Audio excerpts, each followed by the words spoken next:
ಪಾಕಿಸ್ತಾನ ಏನು ನಮ್ಮ ಮೇಲೆ ದಾಳಿಯನ್ನ ಮಾಡಿತ್ತು, ಭಯೋತ್ಪಾದಕರನ್ನ ಛೂ ಬಿಟ್ಟಿತ್ತು, ಅದಕ್ಕೆ ಪಾಠ ಕಲಿಸುವಂತ ಒಂದು ಸಮಯ ಇದು. ಮತ್ತು ಇವತ್ತು ನಮ್ಮ ಪ್ರಧಾನಿಗಳು ಹೇಳಿದ್ದಾರೆ, ನಮ್ಮ ಸೈನಿಕರು ಹೇಳಿದ್ದಾರೆ,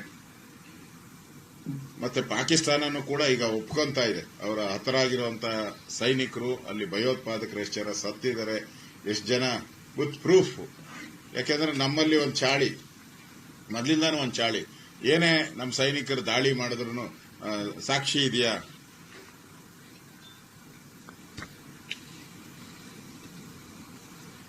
ಸಾಕ್ಷಿ ಇದೆಯಾ ಅಂತ ಕೇಳ್ತಾ ಇದ್ರು.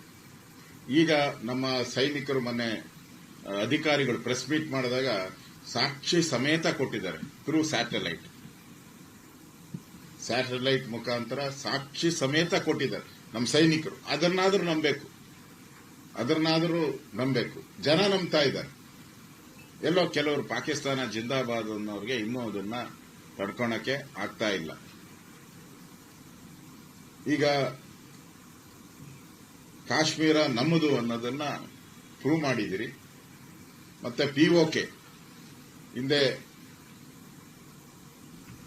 POKನ ನಾವು ಬಿಟ್ಕೊಟ್ಟಿದ್ರಿ. ನಮ್ದದು, ಆಕ್ಚುಲಿ ನಮ್ದು POK, ಪಾಕ್ ಆಕ್ರಮಿತ ಪ್ರದೇಶ ನಮ್ದದು.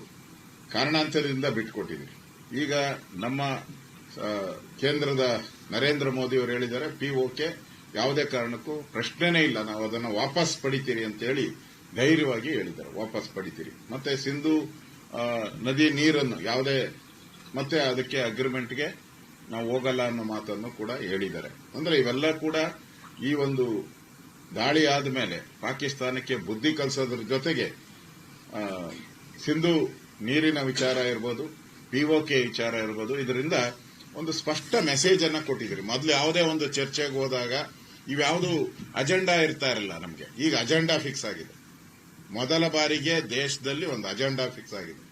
ಹಿಂದೆ ಹೋಗಿ ಮಾತುಕತೆಗೆ ಹೋದಾಗ ಈ ಅಜೆಂಡಾಗಳು ಇರ್ತಾ ಇರಲಿಲ್ಲ. ಯಾವುದು ಸಿಂಧು ನದಿ ನೀರಿನ ವಿಚಾರನೂ ಇರ್ತಾ ಇರಲಿಲ್ಲ, ಪಾಕ್ ಆಕ್ರಮಿತ ಕಾಶ್ಮೀರದ ವಿಚಾರನೂ ಇರ್ತಾ ಇರಲಿಲ್ಲ. ಅಜೆಂಡಾ ಇಲ್ಲದೆ ಹೋಗಿ ಚರ್ಚೆ ಮಾಡೋರು. ಈಗ ಅಜೆಂಡಾ ಫಿಕ್ಸ್ ಆಗುವಂತ ಒಂದು ಕೆಲಸವನ್ನ ನಮ್ಮ ಪ್ರೈಮ್ ಮಿನಿಸ್ಟರ್ ನರೇಂದ್ರ ಮೋದಿಯವರು, ನಮ್ಮ ಸೈನಿಕರು ಮಾಡಿದ್ದಾರೆ. ನಾವು ಈ ಹಫೀಜ್ ಅಲ್ಲ ಅವನು ಸಯ್ಯದ್ ಹಫೀಜ್, ಅವನ ಇಡೀ ಕುಟುಂಬ ಸತ್ತೋಗಿದೆ.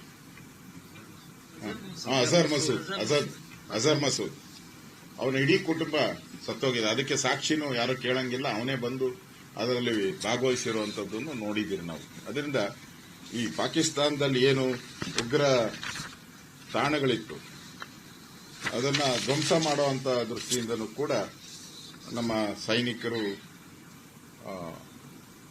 ಪ್ರತ್ಯುತ್ತರವನ್ನ ಕೊಟ್ಟಿದ್ದಾರೆ. ಈಗ ಅಂಗಲಾಚಿ ಅವರ ಸೇನಾಧಿಕಾರಿನೇ ನಮ್ಮ ಸೇನಾಧಿಕಾರಿಗಳಿಗೆ ಫೋನ್ ಮಾಡಿ ಕದರ್ಮೀರ್ ಅಹಮದ್ ಬಗ್ಗೆ ಮೊದಲ ಪ್ರಸ್ತಾವನೆ ಕೊಟ್ಟವರು ಅವರು. ಅಂದ್ರೆ ಸೋತಿದ್ದಾರೆ ಅಂತ ಒಪ್ಕೊಂಡಂಗೆ ಆಯ್ತಲ್ಲ, ಅಲ್ಲಿಗೆ ಅವರೇ ಪ್ರಸ್ತಾವವನ್ನು ಕೊಟ್ಟಿರುವಂತದ್ದು. ಅದರಿಂದ ನಮ್ಮ ಇವತ್ತು ಸೈನಿಕರಿಗೆ ನಾವು ತಿರಂಗ ಯಾತ್ರೆ ಮಾಡೋ ಮುಖಾಂತರ ಅವರಿಗೆ ನಮ್ಮ ಗೌರವವನ್ನ ನಾವು ಸಲ್ಲಿಸಬೇಕಾಗಿದೆ. ಆ ದೃಷ್ಟಿಯಿಂದ ಈ ತಿರಂಗ ಯಾತ್ರೆಯನ್ನು ನಮ್ಮ ಕರ್ನಾಟಕ ಬಿಜೆಪಿ ಇದನ್ನ ಇಡೀ ರಾಜ್ಯಾದ್ಯಂತ ಮಾಡುವಂತ ತೀರ್ಮಾನವನ್ನ ನಾವು ಮಾಡಿದೆ.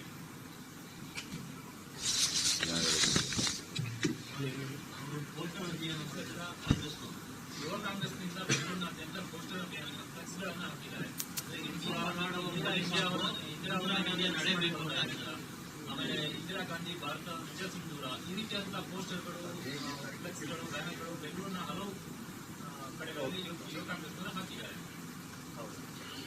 ನಾನು ವಿನಯದಿಂದ ಸವಿನಯದಿಂದ ಪ್ರಾರ್ಥನೆ ಮಾಡುವಂಥದ್ದು ಕಾಂಗ್ರೆಸ್ ಅವರಿಗೆ, ಈ ಸಂದರ್ಭದಲ್ಲಿ ರಾಜಕಾರಣ ಮಾಡೋದು ಬಿಟ್ಟು ಈ ಸಂದರ್ಭದಲ್ಲಿ ನಾವು ಒಟ್ಟಾಗಿ ನಮ್ಮ ಸೈನಿಕರಿಗೆ ನಾವು ಬೆಂಬಲವಾಗಿ ನಿಲ್ಲಬೇಕು.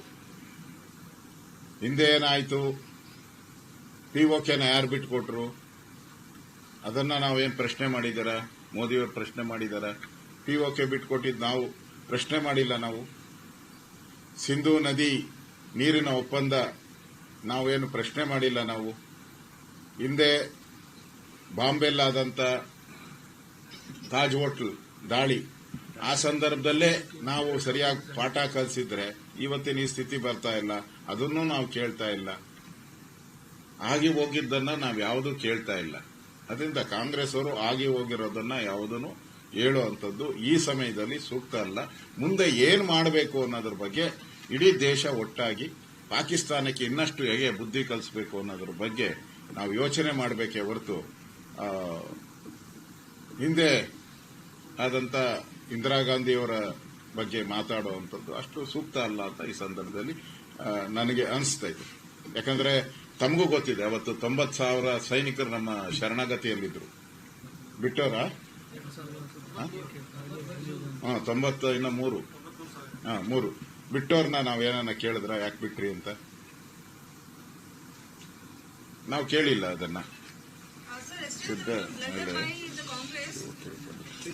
ಇವಾಗ ಒಂದು ವಿಚಾರ, ನಾವು ಪಾಕಿಸ್ತಾನ ಮೇಲೆ ಅವತ್ತು ನಾವು ಗೆದ್ರಿ, ಬಾಂಗ್ಲಾದೇಶ ಒಂದು ಆಯ್ತು ಅಂತ ಹೇಳ, ಅವಾಗ ನಾವು POK ಯಾಕೆ ಬಿಟ್ರಿ? ಅದರಿಂದ ತಾನೇ ಈ ಸಮಸ್ಯೆ ಪ್ರಾರಂಭ ಆಗಿರೋಂಥದ್ದು. POK ಸಮಸ್ಯೆ ಇಲ್ಲ ಅಂದಿದ್ರೆ ಈ ಸಮಸ್ಯೆಗಳೇ ಇರ್ತಾ ಇರಲ್ಲ ನಮ್ಗೆ. ಅಲ್ಲಿಂದಾನೇ ದಾಳಿ ಆಗ್ತಾ ಇರೋದು, POK ಇಂದಾನೇ ಬಂದು ದಾಳಿ ಮಾಡ್ತಾ ಇರೋದು. POK ಯಾಕೆ ಬಿಟ್ರಿ ಅನ್ನೋ ಪ್ರಶ್ನೆನ ಯಾರು ಕೂಡ ಕೇಳ್ತಾ ಇಲ್ಲ. ಕಾಶ್ಮೀರ ಯಾಕೆ ಸಮಸ್ಯೆ ಆಯಿತು?